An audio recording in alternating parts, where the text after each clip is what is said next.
राज ठाकरे त्या पोस्टमध्ये म्हणतात, आज हुतात्मा स्मारकाला नीट सजावट नव्हती, सगळा सरकारी अनुत्साह जाणवत होता. सरकारला आणि त्यांच्या विभागांना महाराष्ट्र दिनाबद्दलची नक्की अनास्था कशातून आली आहे असा प्रश्न विचारलाय राज ठाकरेंनी. वरती बसलेले वरिष्ठ ज्या राज्यातून येतात त्या राज्याच्या मनात मुंबईसह संयुक्त महाराष्ट्र झाला याची सल आहे. त्यामुळे गाजावाजा करत आनंद व्यक्त केला आणि वरिष्ठांची खप्पामर्जी ओढवली तर काय होईल असा काही भाव सरकारच्या मनात आहे का असाही प्रश्न राज ठाकरेंनी विचारलाय. हाच दिवस जैन समूहाचा किंवा तत्सम समूहाचा असता तर सरकारनं सर्वत्र गालीचे अंथरले असते, तिथं कधीही हात आखडता घेतला नसता. पण मराठी माणसांसाठी आनंदाचा, अभिमानाचा असलेला हा दिवस सुतकी पद्धतीनं साजरा केला जातोय.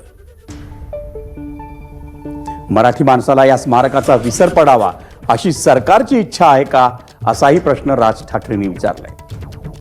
माझी मराठी माणसाला हात जोडून विनंती आहे की संयुक्त महाराष्ट्राचा लढा विसरू नका, हुतात्मा स्मारक विसरू नका.